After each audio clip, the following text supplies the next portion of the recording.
എല്ലാ നിലയിലും ഒരു നദിക്ക് കുറുകെ ഇതുപോലെയൊരു സംവിധാനം കേരളത്തിൽ അപൂർവമാണ്, ഇന്ത്യയിൽ അപൂർവമാണ്. ചാലിയാർ ഒട്ടേറെ ചരിത്രപരമായ പ്രത്യേകതകളുള്ള ഇടമാണ്. ആ ചാലിയാറിലൂടെ ഫറോക്ക് പുതിയ പാലത്തിന്റെയും പഴയ പാലത്തിന്റെയും ഇടയിലൂടെ സിപ്പ് ലൈനും അതുപോലെ തന്നെ ഇതുപോലുള്ള കേബിൾ കാറും ഒക്കെ തന്നെ പ്രവർത്തനം ആരംഭിക്കുന്നു എന്നുള്ളത് ഏറെ സന്തോഷകരമാണ്.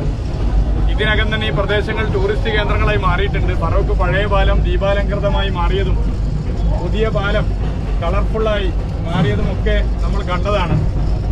ആ ഘട്ടത്തിൽ ചാമ്പ്യൻസ് ബോട്ട് ലീഗ് വള്ളംകളിയും ബേപ്പൂർ ഇന്റർനാഷണൽ വാട്ടർ ഫെസ്റ്റും ഒക്കെ നടക്കുന്ന ഈ വേദിയിൽ പുതിയ പുതിയ ഐറ്റംസ് വരികയാണ്.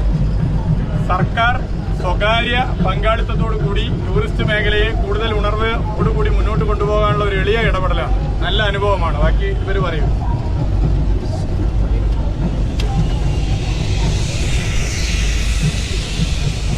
അടുത്ത സിപ്പ് ലൈനാവും. വലിയ താല്പര്യം.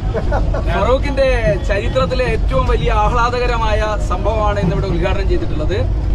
ബേപ്പൂർ തുറമുഖം, ടിപ്പുവിന്റെ കോട്ട, ചാലിയാർ, അങ്ങനെ തുടങ്ങി വളരെ ചരിത്ര പ്രസിദ്ധമായിട്ടുള്ള മേഖലകളെല്ലാം ചേർന്ന പ്രകൃതി രമണീയമായ പ്രദേശമാണിത്. ബഹുമാനപ്പെട്ട മന്ത്രിയുടെ നേതൃത്വത്തിൽ ഫറോക്ക് പഴയ പാലം നമ്മൾ പൂർണ്ണമായും ലൈറ്റ് തെളിയിച്ചതും അത് സൗന്ദര്യവൽക്കരിച്ചതും പുതിയ പാലം നവീകരിച്ചതും എല്ലാം ചേർത്ത് ഫറോക്ക് ബേപ്പൂർ ഒരു ടൂറിസം കോറിഡോറായി മാറാൻ വേണ്ടി പോവുകയാണ്. വളരെ സന്തോഷകരമായ അനുഭവമാണ്. ഈ ദിവസം ഫറോക്കിലുള്ള ജനങ്ങളാകെ സന്തോഷത്തോടു കൂടി പങ്കെടുത്തു.